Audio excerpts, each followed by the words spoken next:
নন্দরামপুরে সাবিত্রী তার 2 ছেলে আর বৌমাদের সঙ্গে থাকত। তার বড় ছেলে অশোক ছিল খুব পরিশ্রমী। সে নীলিমা নামের একটি মেয়েকে বিয়ে করে।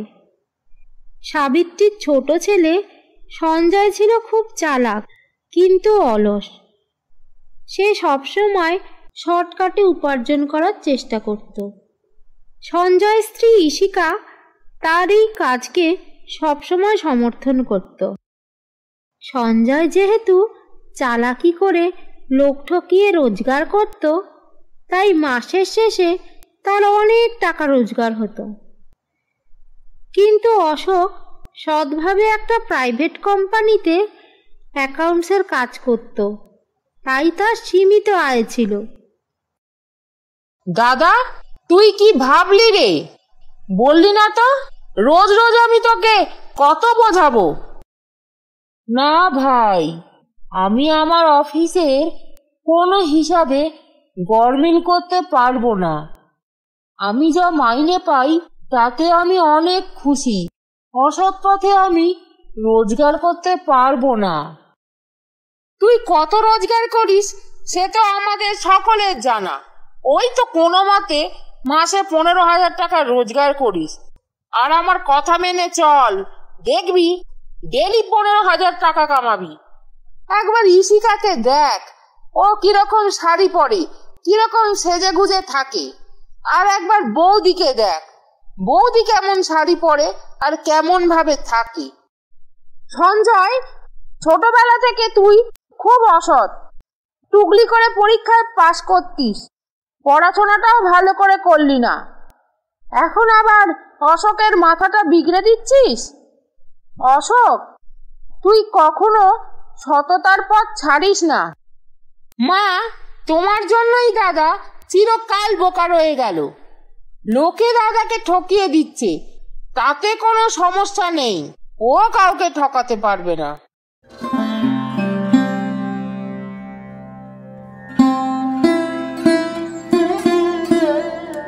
বড় বৌমা, ও ছোট বৌমা, তোমরা সব খেতে এসো।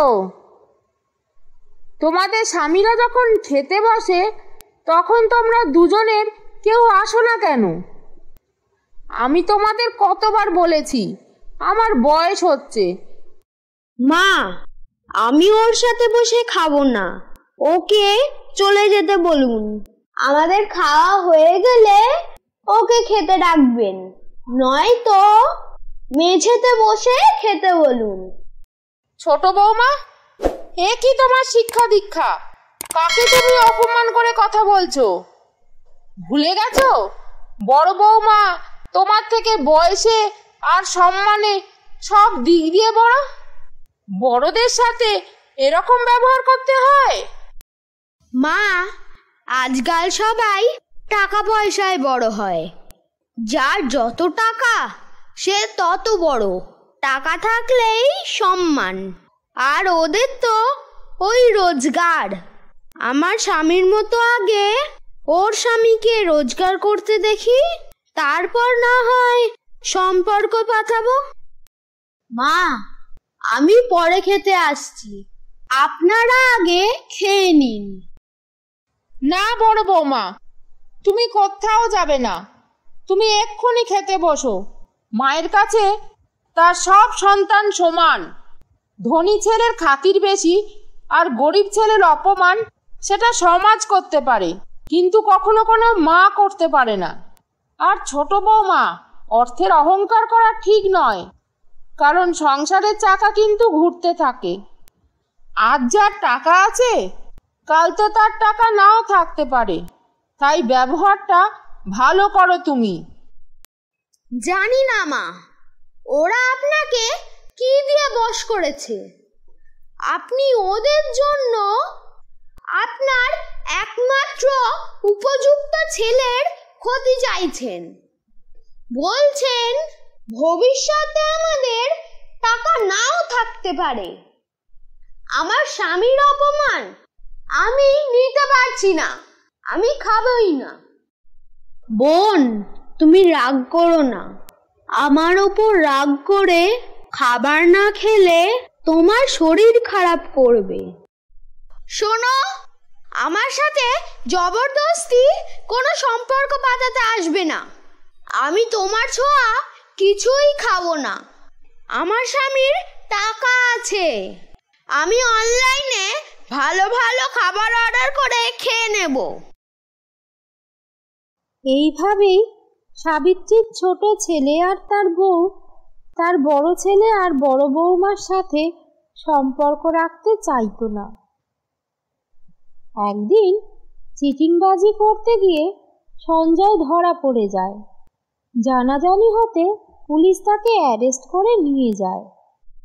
মা, আমার এ কি সর্বনাশ হলো! এবার আমার কি হবে?